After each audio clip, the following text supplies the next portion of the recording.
right, welcome to Mind Hostage. I think we've got a pretty exciting show for you today. We're going to definitely discuss a hot topic. It is August of 2024 for any of you listeners that are tuning in at a later date. And right now, we've got a major crisis going on our southern border, and we're here to talk about that. We're going to get into it today with a very special guest, Sheriff Roy Boyd of Goliad County. Sheriff, welcome to the show. Thanks for having me. I appreciate it. Yeah, for sure. I'm pleased that you are here to discuss this topic. We're going to talk about the border crisis and even more specifically the human and drug trafficking component. But I think that this crisis has major impact on a lot of different facets of our daily life here in the United States. And I think we're rewriting history as we speak. And ask you, Sheriff Boyd, to come on the show today because he has a very unique background in dealing with these things. Can you talk to us a little bit first about your career leading up to this point? Yeah, so I started off at the Victoria Police Department, started off as a civilian employee, and wound up working my way up to being the Assistant Chief of Police at Victoria Police Department. And was the interim chief a couple times, enough times to make me realize that I never wanted to be a chief of police. And so I retired from there, became the chief deputy for Sheriff T. Michael O'Connor at Victoria County Sheriff's Office, and worked at the sheriff's office there for 6 years until he became the U.S. Marshal. I took over as interim sheriff, and then I was already running for sheriff in Goliad County. And so I retired from there and then came over and took a seat as the sheriff in Goliad County starting in January of 2021. Well, that's a long career in law enforcement. I think we all can come together in thanking you for your service to your community. Where else do you get paid to drive fast and carry a gun? Well, it sounds like there's a lot of varied experience. I have no doubt that, in your career, you've seen a lot of things that most people don't recognize in fire law enforcement. There's a lot of things that we carry with us over the years that we have to deal with that the common public doesn't have to deal with on a daily basis. So, spend some time on some of my other podcasts. As a matter of fact, I've got an interview coming up with Dr. Tanya Glenn. She's a PTSD expert in the field of public safety, and we're talking about the issues that affect law enforcement and fire every day. So again, thank you. I have no doubt you have some of those experiences on your belt. Well, yeah, I'm very blessed. I guess it's the way the good Lord wired me, but I have a tendency to move from one thing to the next and not look back. And so I'm very fortunate because I have to stop and make myself think of things in the past in order to remember them most of the time, which is a blessing because, you're right. You see horrific things during your career. I mean, I've been doing this for 30 years. I've seen a lot of really bad stuff. But fortunately for me, it just doesn't seem to haunt me because just the way I'm wired. And everybody's a little different. That's a blessing. It is. It's very much so a blessing. Well, we talked about your law enforcement career a little bit, but specifically, since I've met you and become friends with you, you are now involved in what's called the Lone Star Task Force. Yeah, we have the Operation Lone Star Task Force that we formed in 2022 as a result of what was going on the border and how it was impacting local jurisdictions. So what do you guys do within that task force? What's the purpose of that task force? So I guess I'll back up just a little bit, if you don't mind. Sure. So starting in 2021, when we took office, I came into this office here in Goliad County. In the first month being in office, I come in, gave me a brand new truck, had to get it outfitted with lights. I get the lights on it. The very next day, I had a complaint about people running the stop sign right here behind the sheriff's office. So I go out that morning, I make a traffic stop a local rolling through a stop sign, tell them you can't be running it.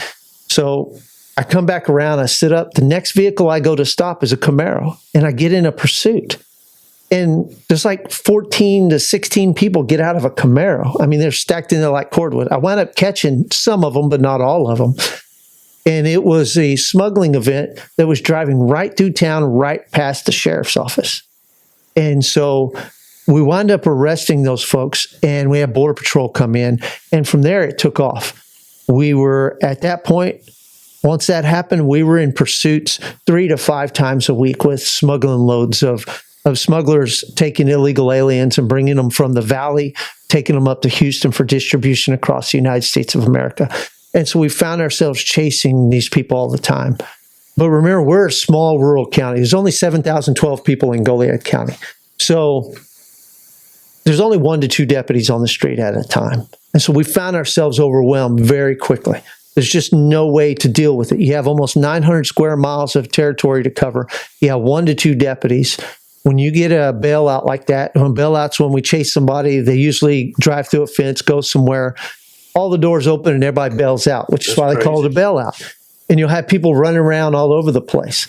And they're pretty quick and they get off in the brush. So it sucks a lot of manpower up.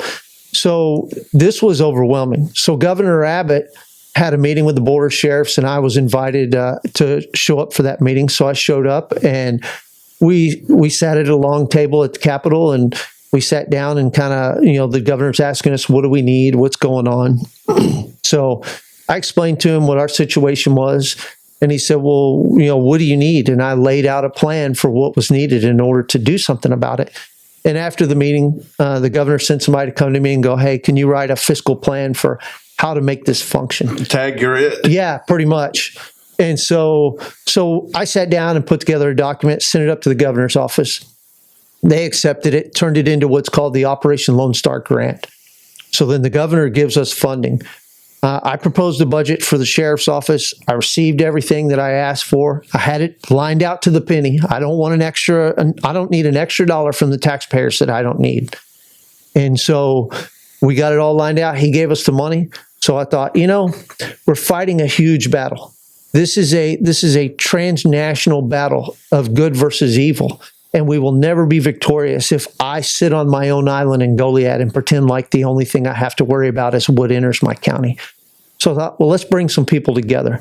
So I called a meeting of some sheriffs, and we come together, and it started off with about 8 or 9 of us, and we formed the Operation Lone Star Task Force. And what we do is we come together, we share intelligence, we share resources, we conduct combined operations in the field. So let's say B County is having a problem with smuggling events out on the west end of their county. We will all come together and go out there and conduct an operation. And that operation may be overt, it may be covert, but we go out, we conduct operations, we share resources, and we come together and we start combating the transnational criminal organizations that are functioning right here in the United States of America. And it's been highly successful. And, I could probably tell you a few stories, and we can get into that in a little bit if you want, but it's been a very successful thing. It has drastically improved the quality of life for the people within our jurisdictions. And that's a direct result of Governor Abbott being willing to listen to us and to take action when it was needed and provide us with the funding, because without that funding, we would not be in the position we're at now. No, and every community would be overrun with these same issues. And so I do want to get into those stories. But I want to let the listeners know, you mentioned that they're coming up through the valley. I actually live in the valley. I am born and raised in the Harlingen area. So I live in a community that's actually 20 miles from the border. And it's the southernmost border, U.S. border in the United States. Really, the only thing further south in the United States is the Florida Keys. But I work along the border within agencies out to the Del Rio area, so directly on the border. And I've been in these communities, having lived and grown up there, and worked in that area. And we see people coming through in mass. Matter of fact, I spent last week out in Eagle Pass.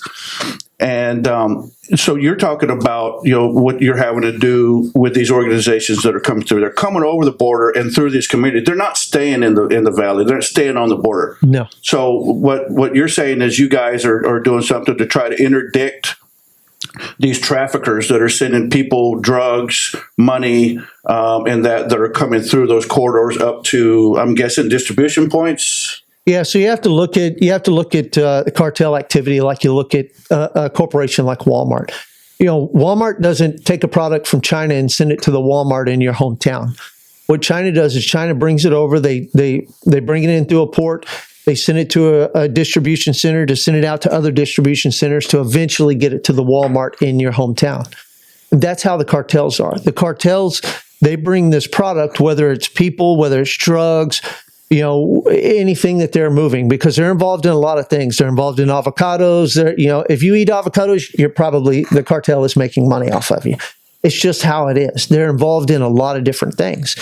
And so they bring that stuff up, and the stuff that's illegal, they smuggle into the country, and they have to get to their first major distribution point.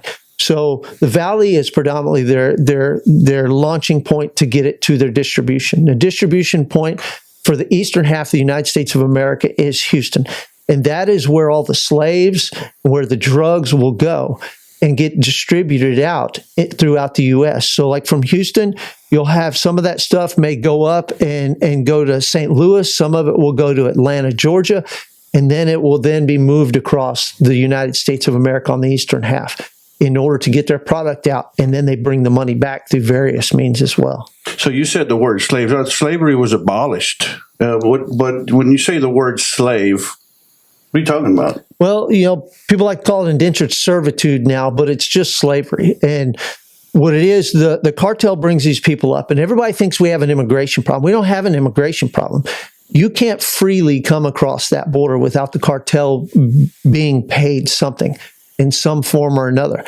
If you do, the cartel will not allow you across. We've seen it firsthand where they torture people. They kill people that try to cross that border, because the cartel runs the Mexico border with Texas, New Mexico, Arizona, and California ruthlessly. And so what will happen is, they're bringing these people up from Guatemala, Honduras, from different places, Mexico. And the charge to get into the United States can be anywhere from $2,500 to $10,000 plus. How many people living in a grass hut in Guatemala have $10,000 in their pocket, you think, to pay the cartel? Exactly. None. And so what happens is they will actually recruit you down there in Guatemala to bring you here. And I say they because, believe it or not, the government is hiring NGOs to actually go down and do the recruiting to turn these people over to the cartel, which is the crazy part of all this. The government is really the catalyst for what you see going on.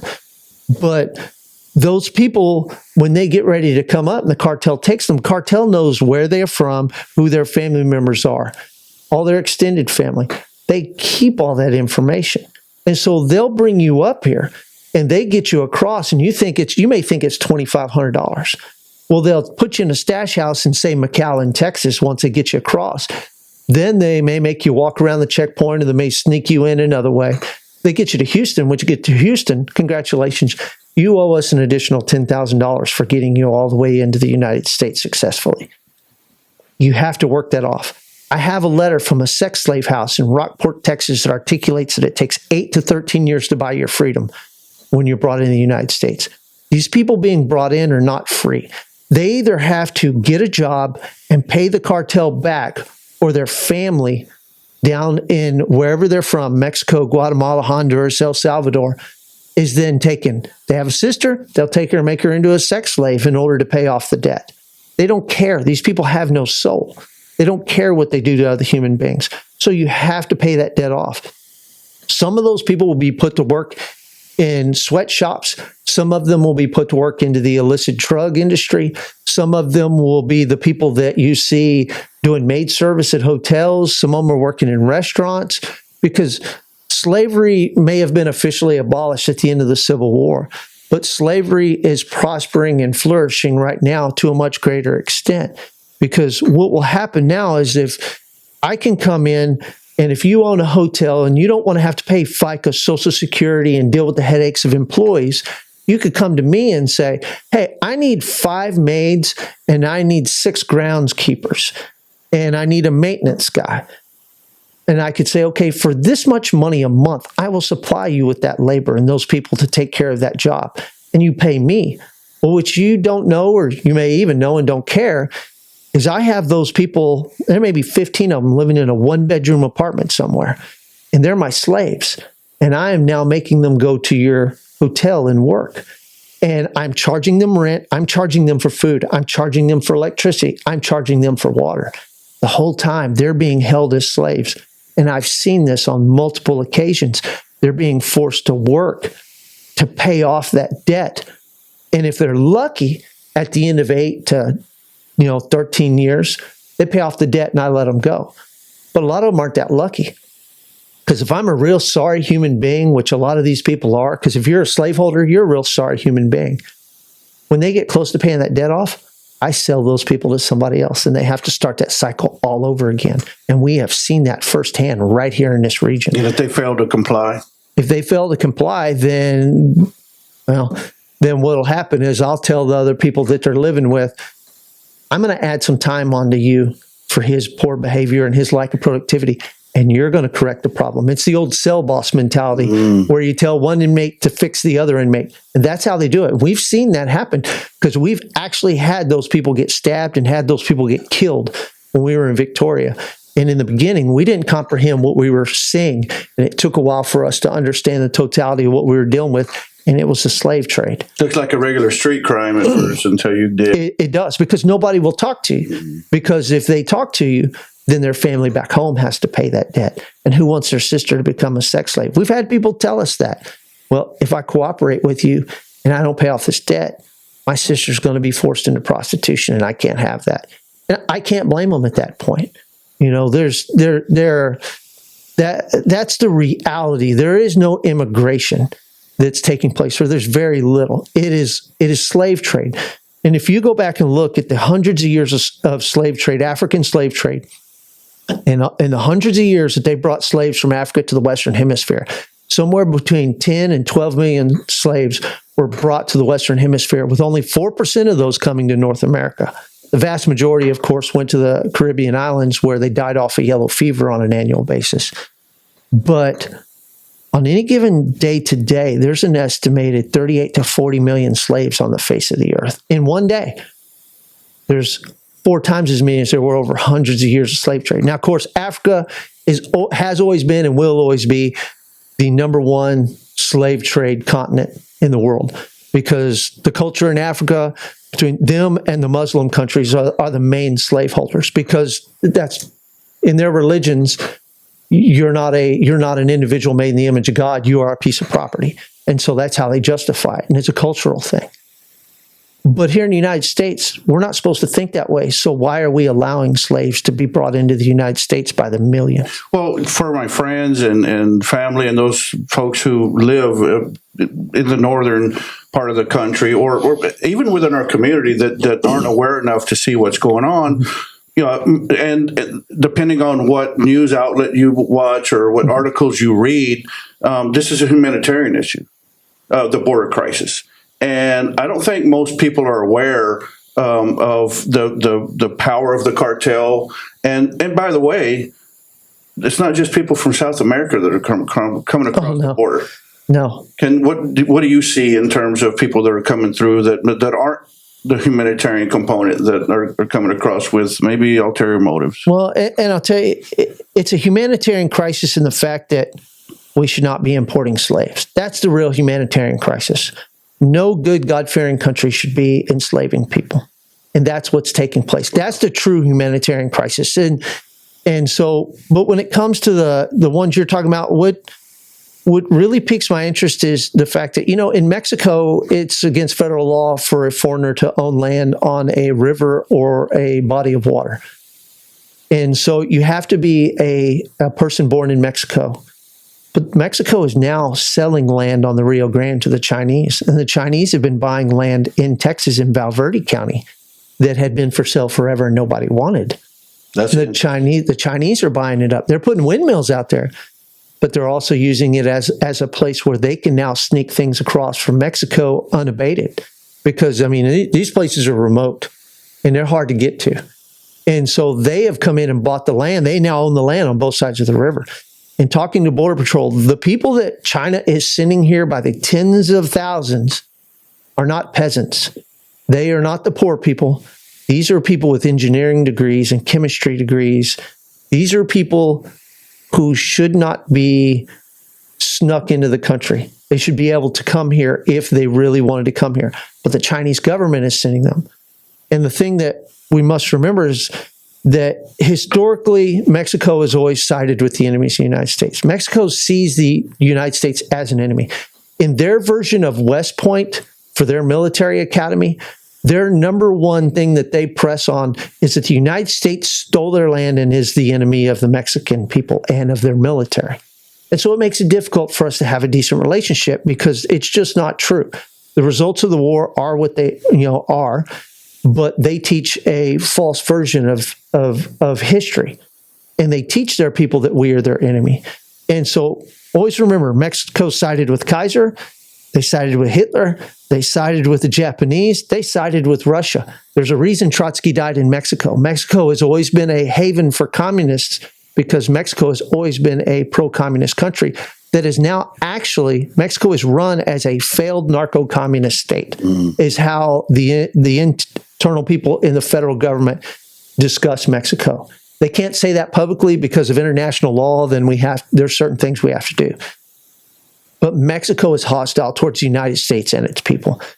And we need to understand because they have been working very closely with China for a long time. It's so sophisticated that over 10 years ago, I was working with some colonels out of the Pentagon on border security matters. And they were explaining to me that the cartels had a war room in Mexico that rivaled anything that the Pentagon had. And the cartels buy live time on Chinese military satellites. And down on the border, they will send maybe a 2-year-old or a year-old load of marijuana across the border, leak a tip to Border Patrol that that's coming, so that all the Border Patrol agents will go over and get that 2 tons of marijuana, and everybody pat themselves on the back. And they watch it live on satellites, Chinese satellites. And when all the assets are at that point, then they go around. They're sneaking in the back. They sent that, and China has cooperated with Mexico, and Mexico has cooperated with China for a long time. And so there's been times when China's had 10,000 plus people from its country waiting in Mexico to be illegally smuggled by the cartels into the U.S. But now China is basically doing away with the need for the cartels for their enterprise because they are now working with the government and have land on both sides of the river and are claiming their own sovereign territory right here along the Texas-Mexico border. Funny, I've never heard anything about that on the news. You'll never see it on the news. It doesn't, the news doesn't like to discuss in depth, what's actually going on. So you talked about China, South America. I have reports from people that I've worked with that there's other Middle Eastern countries, people from around the world that are coming in. And why are they sneaking in? Again, you mentioned if they come in through the door and they're vetted and come into our country, I'm okay with that. I'm okay with legal immigration. But why are they sneaking in the back door? Because they have malintent. A lot of the Middle Eastern countries are sending people in through Mexico because it is their goal to see us fall, to see us die. You have to understand what it is that they want. It's like when you look at Hamas. People, free Palestine, free Palestine. No Muslim country wants the Palestinians. No Muslim country will take them in because everywhere they go, they cause civil war and unrest. Look at what they did in Kuwait just ahead of the Iraq war. They're the ones, the Palestinians are the ones who caused the Kuwaiti-Iraqi war in the first place through the destabilization of Kuwait and working with Iraq to try to invade. The Palestinians are the ones who worked to make that invasion happen that then sent us over there to free Kuwait from Iraq the first time. And so these are things that people don't understand. These places like that, they want us dead. To them, we are the great evil. And they wish to come here and do us harm. If they wish to come here and work with us, they come through the normal channels. And like you, we're all for legal immigration. But the fact that you have foreign actors who see themselves as obligated to destroy the United States of America, this is how they get it done. Because they work off of the fact that our politicians are always playing upon the ignorance of the people of the country, and the fact that we now live off of sound bites and not the totality of information works to the benefit of our enemies and our politicians. That's literally crazy. And so I have a question for you.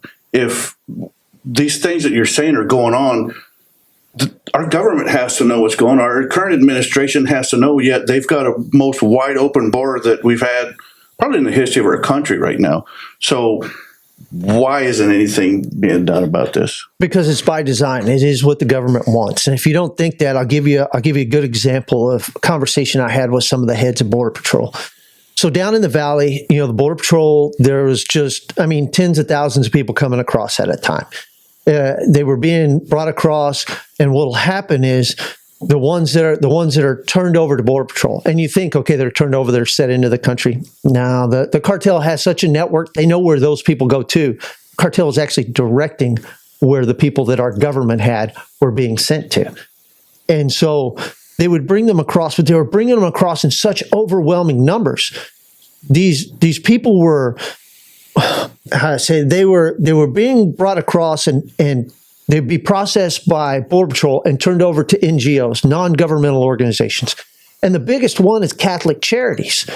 And so they were bringing so many across that Catholic Charities could not take them all in, because Catholic Charities would get paid $1,500 a day for every illegal alien that Border Patrol turned over to them to provide them with a hotel and meals and transportation to farther into the United States. So we're paying Catholic Charities to bring people into the country.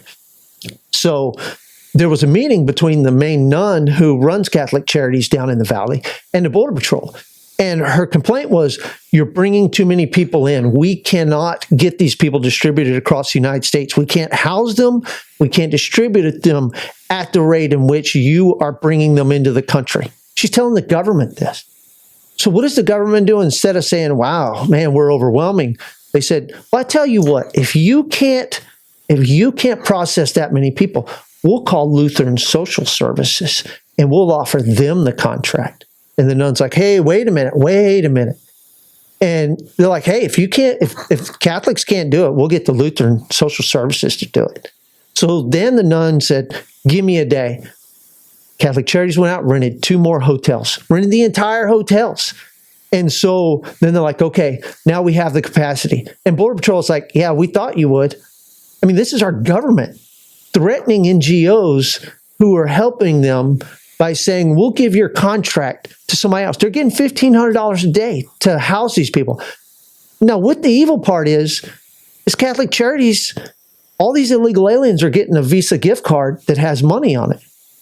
Catholic Charities is then turning around and charging the illegal aliens the maximum legal room rate for the room. So the taxpayers are paying for the hotel, and the taxpayers are giving a Visa gift card to every illegal alien.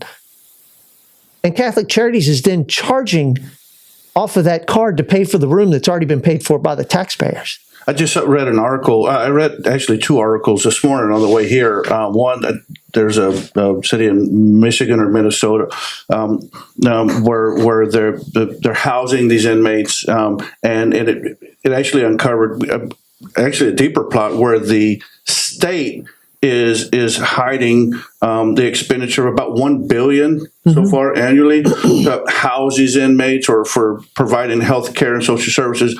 And I thought the government was paying for that.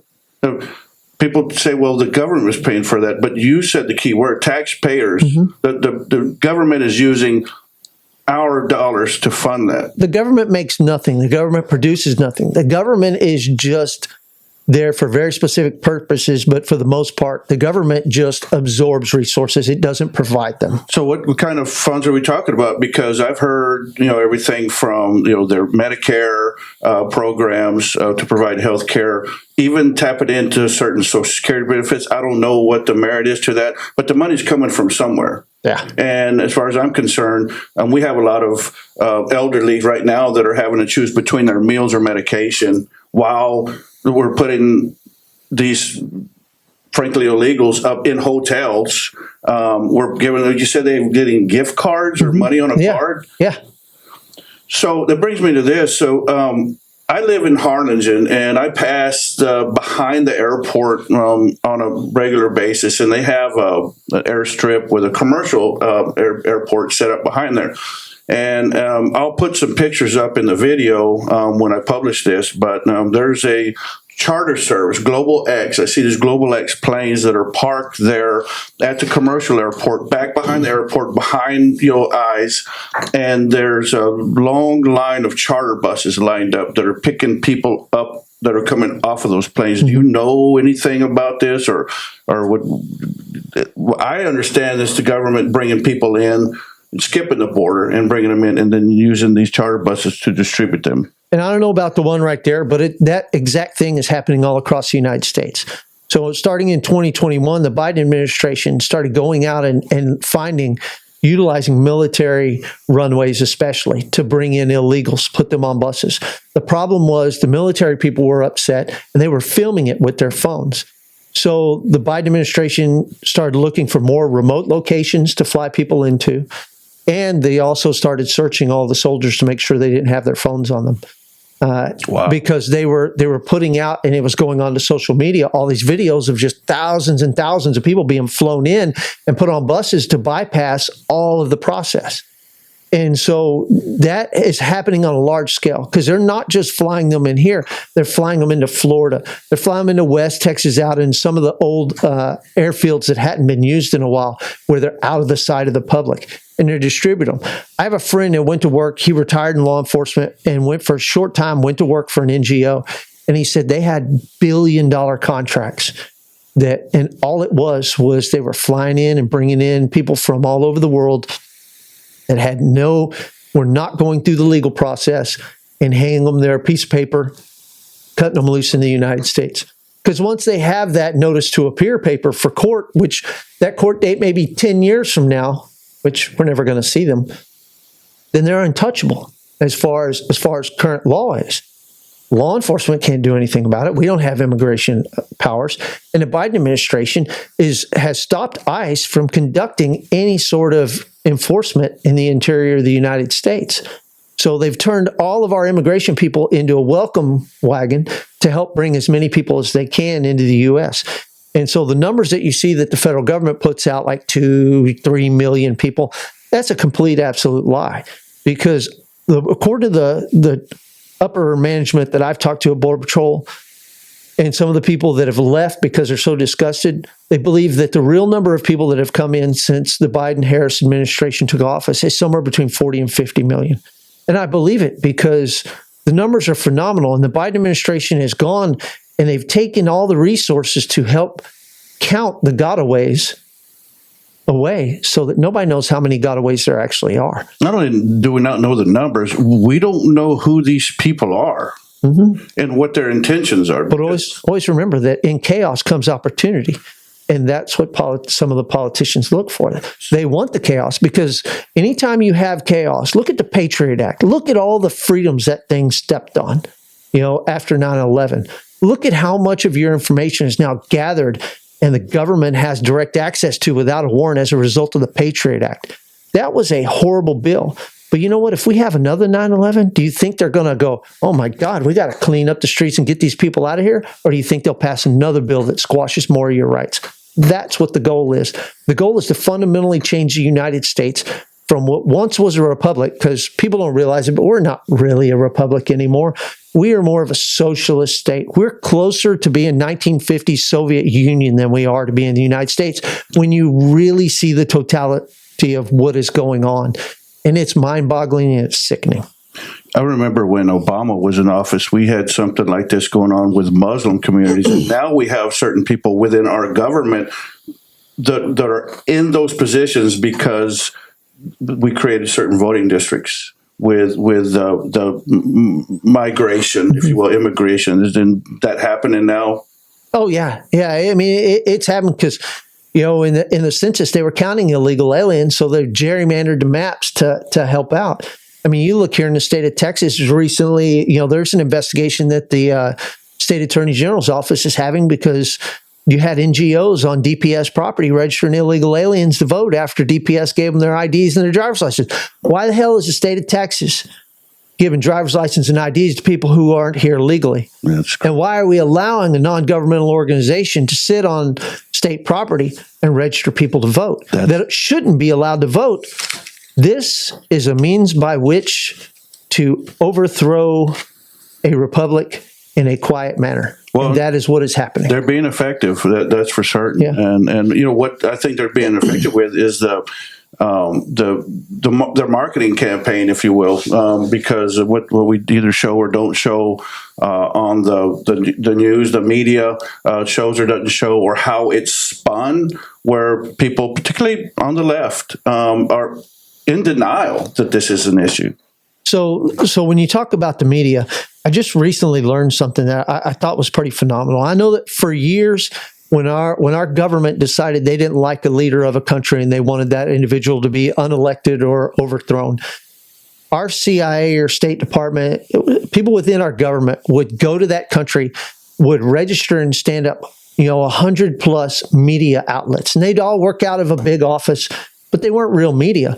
But what they do is they register them as such so that they could write stories of influence and then flood the wire with those stories so that the media in that country would republish those stories and turn a lie into the truth. As Goebbels once said, even a lie becomes a truth if you tell it enough times. And our government was doing that in third world countries. Well, our government's doing that here now. Our government is now flooding the AP wire with the talking points of the Democrat Party to prevent anything else from getting out. So when your local newspaper or your local TV station goes on to their feed for news from across the United States or across the world, and they see the problem is they're getting hit over and over by the same talking points, which you'll notice if you watch TV from the left, they all use the exact same talking points. A lot of those talking points are the Democrat talking points that our government agencies are putting out on the wire as fake media outlets. And so they control the narrative. And so this is how a communist country is run. This is not how a republic is maintained. And if we don't wake up and something isn't done about it, and we don't have a change in this country, then we're going to find ourselves in a world hurt. It's straight out of the Communist Manifesto. So talk to me about crime, because, of course, the criminal activity on the cartel bringing these people in here, but we're putting a lot of people on the streets from MS-13 and a lot of other horrible gangs. And I read every day where there are major crimes. These gangs are taking over apartment complexes, and how crime has increased, yet we still have people on the left trying to defund our police departments. How are we going to manage that? How is it sustainable? Well, once again, they want it defunded because chaos creates opportunity for politicians. I will tell you that, in our county, our arrests, so during the Trump administration, the sheriff's office in Goliad County arrested an average of 77 people a year. In 2021, we arrested 252 people, all-time record for Goliad County. We thought, wow, that's a high water mark. We'll never see that again. 2022, we arrested 419 people. 2023, 482 people. We're on track to arrest 588 people if we continue on the trajectory for this year. It's great. But this is a small community. Man, it's a county of 7,000 people. But the crime is coming through. And there's people that say, well, if it's driving through, let it go through. It's not your problem. But that's a fallacy, because the drugs that come through us headed to Houston don't go to Houston and beyond. They also get redistributed back south. Just like the Walmart truck will pass through your town to take the goods to the distribution center, and then another truck will bring it back to your town. Cartel operates the same way. And so we can't ignore crime because the destination is elsewhere, because we are also part of that destination. And so we've taken a proactive stance, and we've gone hard after transnational criminal organizations. And you've got the cartels, you've got their contractors, you've got subcontractors, and they're very compartmentalized. But we have gone after, we interdict them, we investigate them, and we conduct long-term investigations, and we go and we serve the warrants and take them down and prosecute them in order to dismantle the organizations. And we've been very successful at it. And as a result, because of our hard stance of throwing the bad guys in jail whenever we catch them, our burglars are down 55%. Our assaults are down 40%. All of our victimization crimes in this county, where a crime that directly victimizes a citizen of this county, is down drastically. And that's because of the methodology we've employed in law enforcement. And the problem we're having in other towns is that they are not doing their jobs. They are not going out, they are not targeting the bad guys, and they're not putting them in jail.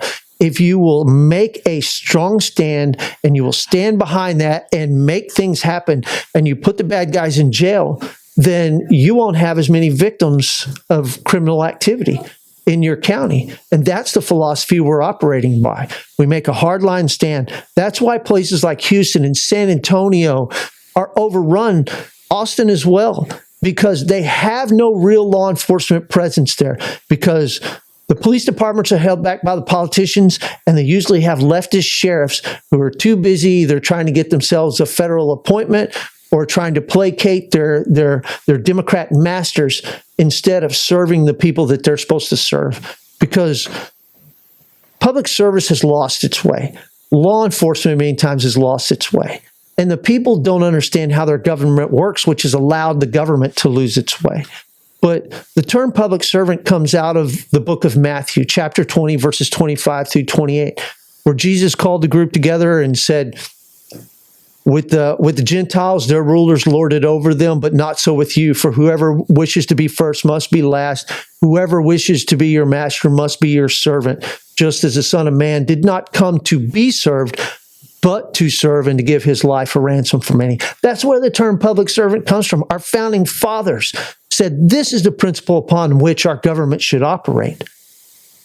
But we've forgotten that. So I saw a clip of a local sheriff, if you will, speak at the DNC. Yeah, Salazar. Stated that the border is secure and that Kamala Harris and the administration has done everything to shut the border situation down. Salazar is full of crap. And Salazar doesn't do his job, or San Antonio wouldn't be the hole that it is right now for crime. Because you have one shopping center near downtown San Antonio at one point was having 10 to 15 trucks a day stolen out of the shopping center.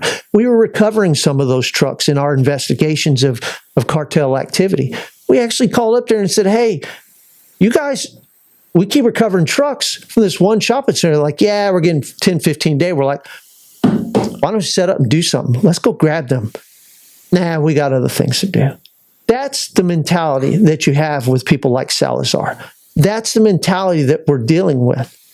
He has been trying, ever since the Biden-Harris administration took office, he has been trying to get himself a federal appointment. And he's been their hey boy ever since. I'm nobody's hey boy. I don't care who you are. I serve the people of this county. And by God, you can love me or you can hate me. I'm going to do the job that I was that I was elected to do. And if I do a good job, then they'll reelect me. If I don't, well, I guess I'll go to work for Tractor Supply or something. Well, good for you, and thank you for that. We need more integrity like that.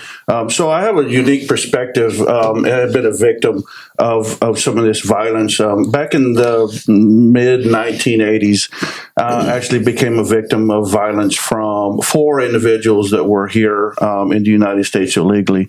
And they actually left me for dead. I was stabbed 7 times, and they left me for dead and fled back across the border. And what scares the pants off of me right now, and seeing the increase in crime beyond where it was at in the mid-1980s, is the people that are coming across the border, the people that are in these gangs have no soul. They have no conscience. And I talk to friends of mine who are in all levels of law enforcement, from federal agencies down to local agencies, and even serve in corrections that have to deal with some of these people every day. And they tell me time and time again that they have no conscience. And this scares the pants off of me for my family and yours. Yeah. And you're right. When I was in Victoria, I was working. We had a cartel case that was going on tied to the Gulf Cartel, and was tied to the Zetas as well. And we were conducting that investigation. I had a Department of Homeland Security agent that was telling me, he's like, man, he goes, we're going to have to go down and arrest some of these people. We'd gone down and run some search warrants down south, and as a result, we had federal indictments on some people. And he's like, man, I need to go get these people. Most of them fled to Mexico, but as they come across, we're going to grab them. He says, the problem is I can't find many law enforcement officers willing to go to the border with me. And I told him, I said, man, I was chief deputy at the time. I'm like, hey, I'm salary. It doesn't cost a dime for me to go. I said, all you got to do is call and I'll go with you. And he's like, yeah, whatever. No chief deputy goes to arrest somebody down in the valley. I said, no, call me. I said, this is my kind of thing. I like this. He's like, yeah, whatever. And I kept telling him over and over, and he thought I was pulling his leg. So one night, I couldn't sleep. So I'm sitting up watching TV, and it's like 1, 2 o'clock in the morning, and my cell phone rings, and I pick it up, and it's him. And I'm like, hey. He's like, you answer the phone? I said, yeah, I'm sitting there watching TV. He goes, one of our guys is coming across the border. I said, well, okay, I'll drop you a pin in my gate. Come pick me up, and let's go.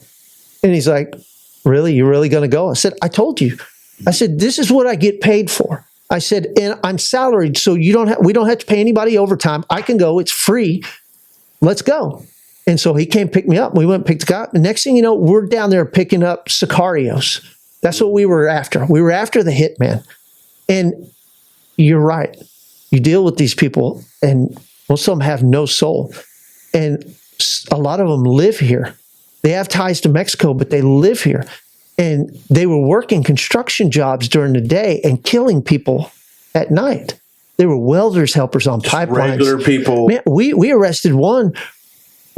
We got him. He was working on a pipeline in front of the federal prison that we wound up taking him back to. That's nuts. Yeah, we arrested him a few miles from his job site, and his job site was 500 yards from the prison we had to take him to. That's crazy. And so, but you're right. There's the level of violence and the brutality is something that you can't really show or discuss without getting absolutely censored, because think of the most brutal way to kill a person you could ever imagine, and they've done it. I mean, and it's happening every single day. Mexico has half the population of the United States.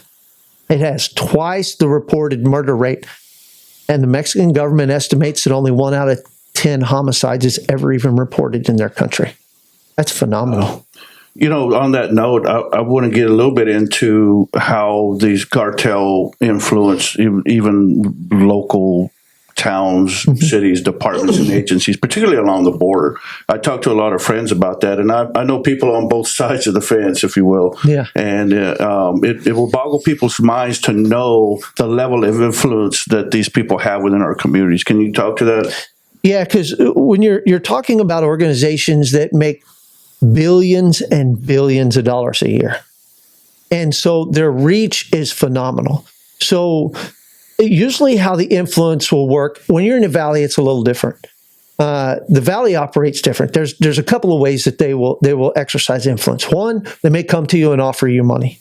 You may be the patrol sergeant on shift that night, and they may say, here's $5,000. I need you to pull everybody that's working tonight, have an impromptu shift meeting behind the Walmart or the Target or whatever. Get everybody off the streets between 1:30 a.m. and 2 a.m. That gives them the window to get, whatever it is they've got coming through. And so you've pulled all the resources, all the police officers off the street as a shift supervisor. You got $5,000 in your pocket, and that's all there is to it. They're slipping right through. And they're slipping right through. And that happens. Or they pay off the chief of police or the sheriff. And we've seen that. There's a lot of corruption takes place down in the Valley because the money is big. But the other side is this. I've talked to officers down there on the border who tell me that the cartel has people assigned to follow them on their days off and on their days at work. And they may go outside to go to work today, and there may be a brown envelope underneath the windshield wiper of their car. And they open it up, and it's a picture of their kid at the playground at school. And it says, don't be working, highway, 77 or whatever roadway, between this time and this time today. And that's it. And that's their way of letting them know that they know everything about you. They know your family members. And if you go out and you find that, then they know how to get you where it counts. Or it may be, you knock down a load and now there's a picture of your kids. And it's, this will be your last warning. That kind of thing. And they mean it. And they mean it. Yeah. Because your family will disappear. Nobody will ever see them again. And so I feel sorry for those. I don't feel sorry for the people that just take money, but I feel sorry for the people who are intimidated, who are trying to, because no matter where you go, there's always good and evil. And I believe that no matter where you go, most people want to do good. There's always some that will do evil. The people that want to do good are being held down by the evil, because the evil down there is so pervasive, because the cartel is right at their doorstep and intermingled within their communities. They're there. But they're not just in the Valley. To a lesser extent, they're everywhere. The cartel has a presence in every county in the United States. Whether it be a contractor or subcontractor, they have people that are reporting back to them and giving them information. They know what's going on. But not only that, they have people in the United States that are standing up what look like legitimate businesses, and they are funneling drugs, slaves, and money through those businesses. They're laundering money. They're moving drugs. They're housing slaves or moving slaves, and they're moving them through the businesses. Now, that legitimate business now, if it's big enough, gives them the opportunity to donate to political candidates, gives them the opportunity to donate to lobbyists, to give money that is then used to influence. The cartel has wanted the legalization of marijuana in this country for a very long time because it then brings more opportunity for them. The legalization of marijuana in the states that have legalized it has been a huge boom for the cartels. Excuse me. It has given them an outlet to sell marijuana under the cover of legitimacy while doing it illegitimately. It has also provided them with a newfound opportunity to take over national forests in the United States and Canada and conduct huge marijuana grows on public land. And they do not tolerate trespassers. That's mind-blowing. Yes. There are places in Canada where the mounted Canadian Royal Police have not gone off into the mountains in over a decade because Mexican cartel presence is so strong and they outgun the federal government in Mexico. Same thing is happening in California right now. There are national parks in California where citizens are told, do not go in those mountains, you will not return. Because the cartel controls those national forests. And our government knows it and allows it to happen. That's an amazing amount of influence. It's an amazing amount. But you have to also remember, the cartel owns car dealerships. The cartel owns large manufacturing. They have to diversify their portfolio in order to launder money, in order to be able to use some of it as legitimate revenue. Into cars. You see those in the valley where they have the car attached to a car, attached to a car. Too many. That's money laundering for the cartel. What the cartel will do is they may be in Tennessee, they may be in Georgia. They'll take a certain percentage of that money they have from either slave trade or from drug distribution, and they will go and they have people buy those cars at the auctions. They have people drive those cars to Mexico. Then they sell those cars to legitimate car buyers in Mexico, and now that money is washed. And that money is clean, and they can use that as their legitimate money that they don't have to hide.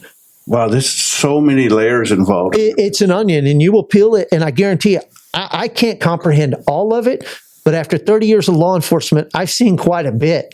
And so I know a lot of their business model, but I will not sit here and tell you that I know it all, because what I know is probably a thimble's worth next to the Gulf of Mexico, because the complexity is phenomenal of what the cartels do. Those guys are ingenious. When it comes to business, they may have no soul. They may kill you for nothing, but they have a heck of a business model. So a couple things I want to get into before we wrap up. So I want to talk a little bit about how the people who are involved in this, the sex trafficking, the drug trafficking, how this affects our communities. Number one, the drugs, the level of fentanyl is coming in here, the cost that it has on the death toll. And then I would like to also touch on the victims of sex trafficking, what that really looks like, because I'm sure you've seen that side of it. I've had one of my podcast interviews with a young lady who shares her story about being sex trafficked, and it's a horrific story. It's a sad story. So a lot of these people that are here against their will, going back to some of the slavery, have you experienced that side of it? Yeah, we've seen it firsthand in our interdiction efforts right here along the highway in Goliad. So I'll give you a case. We had a female driver with 3 female passengers, and they were what the cartel refers to as the specials. They were pretty girls. They were young. These girls were enticed by the cartel to come to the United States. Their family member, they already had family members illegally in the U.S. And I'll tell you, most of the people that we come across already have family members all across the United States here illegally. These girls thought they were going to come here and be reunified with their family members who are illegally in the United States. But the cartel deemed them too pretty to turn over to their family members. So what they did was they took them down over in your neck of the woods, took them to the beach, put some sand in the car, gave them some American-style clothes, took some pictures down on the beach, put them in a hotel, took some pictures at the hotel as cover, and then they came up Highway 77. When they get to the Cerrito checkpoint, the 3 girls pretend to be asleep. The driver is like, oh, no, we've been down at the beach. They're tired. The driver's from Dallas, so the license plate comes back out of Dallas. And no, they're tired. We're coming back from the beach. We came down for a girls' weekend. And so Border Patrol waves them on through. Well, they get here, and one of my guys stops them and starts asking questions, and realize, something's not right. So we wind up arresting them and bringing them to the Goliad County Jail, and we put them in separate cells, and we start debriefing them. We come to find out that the driver has 3 fake Social Security cards in her panties that are to be given to these 3 girls that she's smuggling. And so that leads to a whole bunch of questions. Why you got somebody's Social Security card in your chonies? So what we find out is these girls, thinking they're going to be reunited with their families, were actually being taken to Chinatown and Houston to be put into forced prostitution because they were too pretty to reunite with their families. Because if you're good looking, they're going to put you into prostitution. They may tell you they're going to take you to see your mom, your dad, your uncle. Not how it actually works. So they were supposed to be taken to Chinatown and Houston, and they were then going to be housed there, kept as slaves. And how they usually do that is they will typically begin raping the girls. They will inject them with drugs and get them addicted to drugs against their will. And once they've got them addicted to the drugs, then the only way they can get more drugs is to provide sexual services that the cartel or whoever bought them makes money off of, and then they give them another hit of drugs. So they cause this vicious cycle and destroy these women's lives. And these were 3 young girls who, you could tell that they wanted to come here to be reunited with family members. They were not thinking they were going to wind up sex slaves in the United States of America, but that was their destination. The abuse from their pimps, if you will, is one side of the equation. However, in my experience, the abuse doesn't end there. The Johns, if you will, do not treat these women well. No. I mean, it's not love connection. These are a bunch of filthy people trying to get their rocks off. And there's a lot of weird people in this world do some really strange stuff. And these prostitutes aren't seen as human beings by these Johns. They're treated, to whatever horrific thing that these people wish to do to women. And it happens over and over again, because that's the thing about it. That's why slave trade is so profitable. I can sell you methamphetamine one time. You're going to smoke it. You're going to inject it. It's going to be gone. I can sell a human being over and over. And if it's a sex slave, I can sell that person 10, 15 times a day. And that's what they're doing. So can you imagine? You go from being a 19-year-old girl in Mexico, and you're going to go to Indianapolis, and you're going to be reunited with your family. But instead, you wind up being forced into a room where they hold you down, they inject you with drugs, they cause your addiction, they rape you repeatedly, and then they make you have sex with strangers while you're stoned out of your mind, 10 times a day. That's crazy. And that's exactly what's going on. But it's not just the women, it's the children. I've got a friend of mine from Border Patrol who worked in a processing center, and he was telling me that he started getting curious because he and the agents realized that there was a house in Dallas that address keeps popping up. Why do we know this address? Like, we're processing thousands of addresses. Why do I recognize this address? They looked in the system.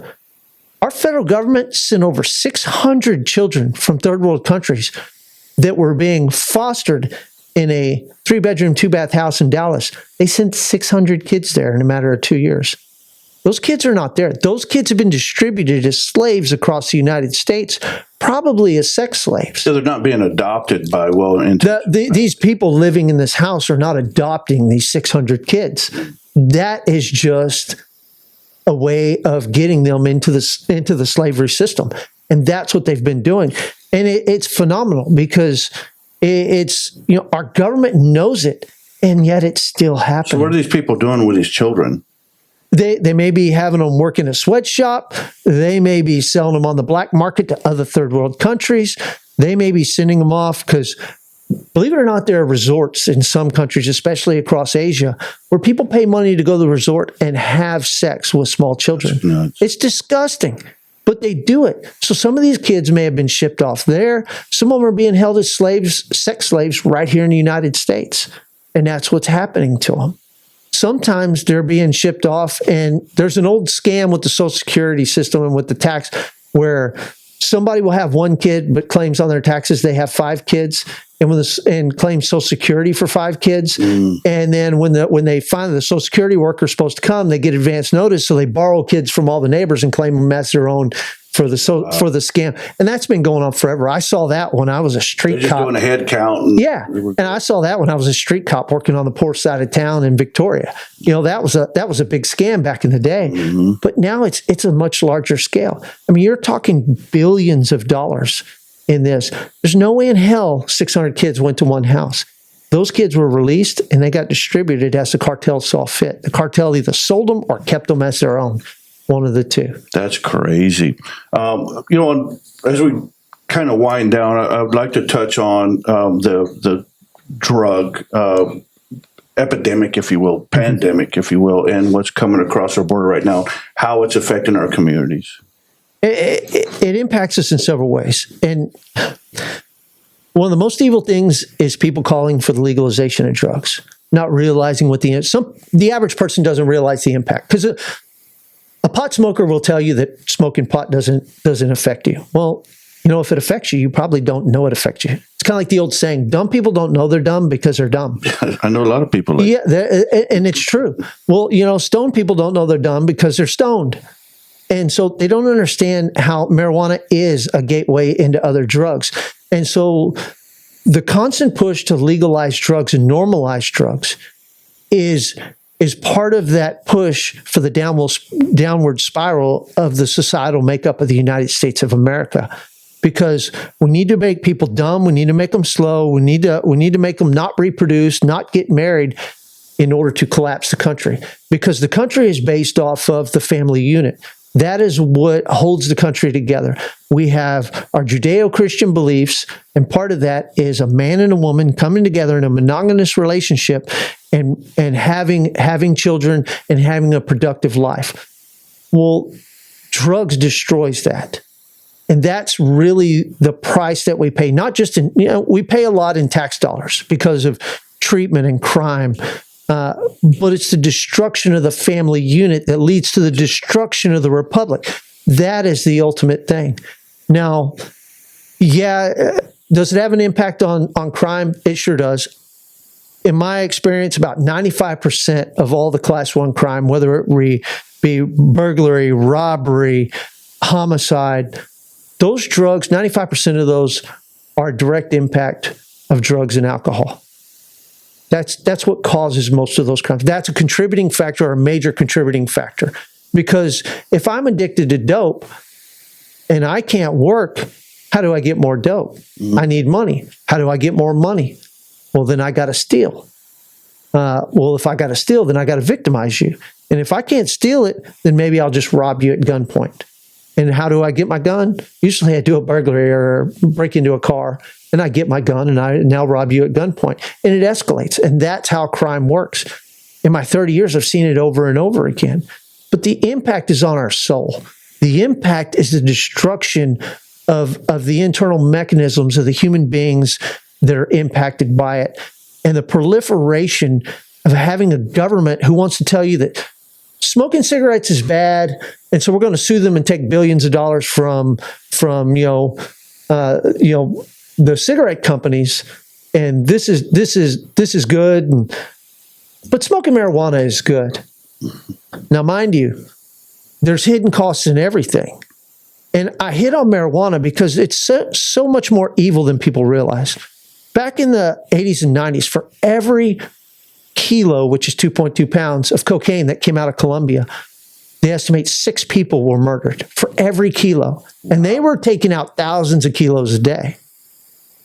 Marijuana is no different. Down in Mexico, our government has supplied the Mexican government with planes to eradicate marijuana since the 80s under Operation Condor.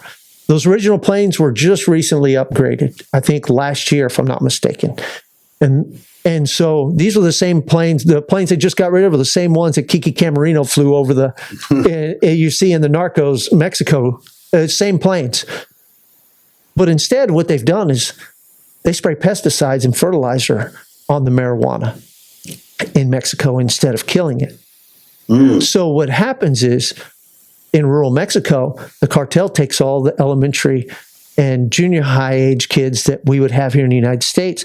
They take those out of the school and they force them to work in the marijuana fields, but they're working in there while they spray the pesticides on them. They don't care. In Mexico, there's an estimate, a conservative estimate of 10,000 children die a year working the marijuana fields in forced labor. 10,000 children a year. And so when people tell me, oh, why'd you arrest my son? He's just smoking pot. It's a victimless crime. It's not a victimless crime. There are people dying every day for that marijuana you've been smoking. And then some people will say, well, if we legalize it, that won't happen. No, that's not the case, because now you look at Oklahoma that legalized marijuana.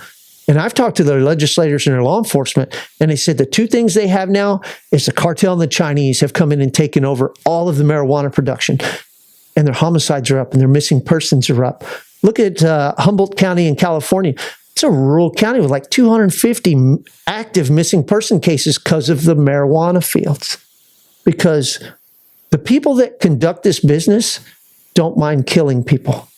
We can't allow an unholy business to be conducted in the United States, because the evil people will come in and take it over. And that's what's happened in every single one of these states that have legalized it, California included. In California, it has caused a huge amount of bribery and corruption within the cities as they limit the number of dispensaries. People are busy paying off politicians to get their permits. And the cartel is coming in, and you may have a permit that says you can sell, 100 pounds a month of marijuana. Well, if I'm the cartel, I come in and say, that's fine. But before you sell your 100 pounds of legal weed, you're going to sell my 500 pounds under the table, or I'm going to burn your stuff down and I'm going to kill your family. And that's what's happening. And even under the Obama administration, the ATF did a heck of a report on how the legalization of marijuana completely corrupted a lot of the municipalities out there, even the larger ones, and how it gave the cartels a much stronger foothold in the communities than pre-legalization. But they're not going to talk about that on the news, are they? I think those are things that we should consider when we source other things, like when you mentioned avocados, and how every time we enjoy that avocado salad, how we're contributing in some way to the cartel. And so it's something that we need to pay attention to. The trucking companies in the valley where you're at, when NAFTA came in, the cartels came in and told all the trucking companies on the Texas side, the small mom and pop shops, you'll either work for us, you'll work with us, you'll sell out, or we'll burn your business down. And that's the choice that all the small mom and pop truckers got down there. And that's why most of the loads we catch with 18-wheelers are small mom and pop shops, because they've been either coerced or bribed into it, one of the two. That's just got a devastating effect on our communities, every level of this border crisis. So, and we could go on and discuss these topics forever, but I think what we should share with everyone is, what can we do as individuals to have an effect on this, besides paying attention to how we vote? Yeah, I think the number one thing is we have to get back to what matters. So when George Washington was sworn in as the first president of the United States of America, the first elected president, you know what book in the Bible he put his hand on? With Deuteronomy 28. The blessings of a nation that follow the laws of God, and the curses of a nation that fail to follow the laws of God. That's powerful. And he put his hand on it for that reason.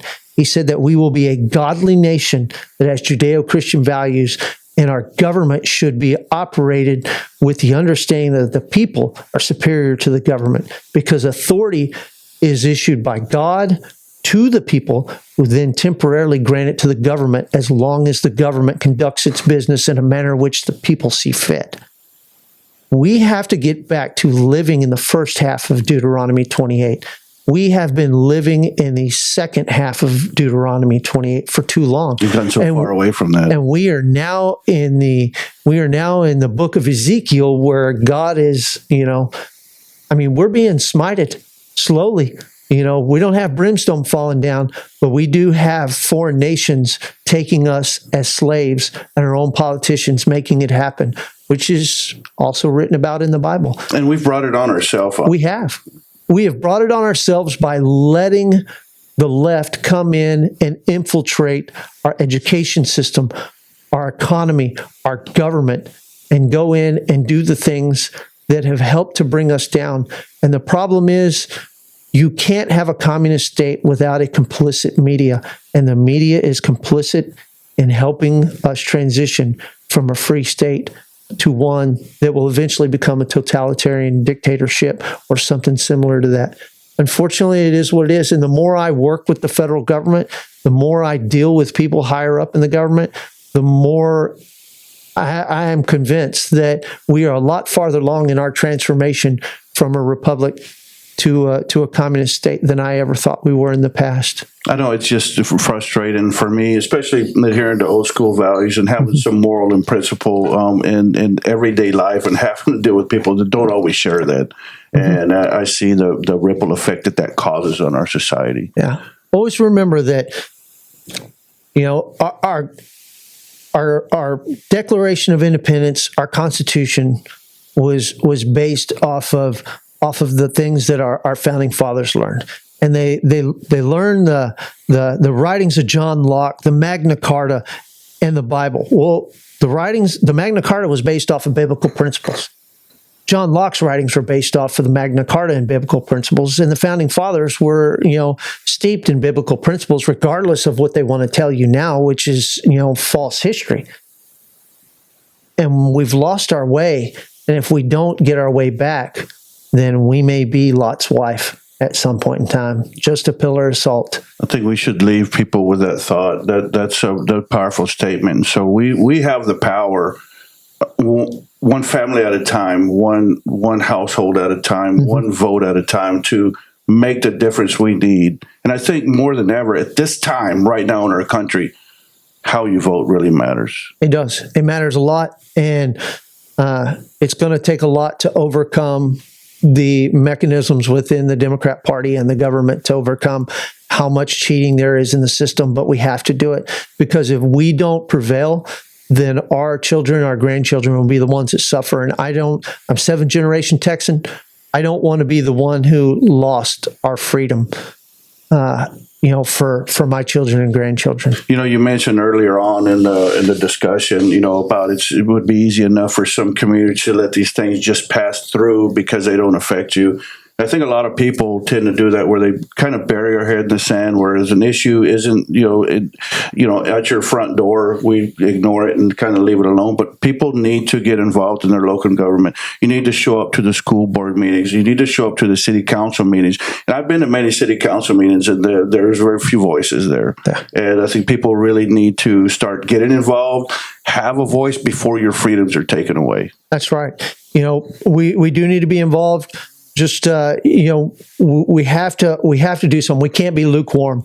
And the problem is, too many of us are lukewarm now, whether that's law enforcement allowing things to pass by or not enforcing the laws and not doing what is right, or whether it's us as citizens not partaking in educating ourselves about our government and being involved.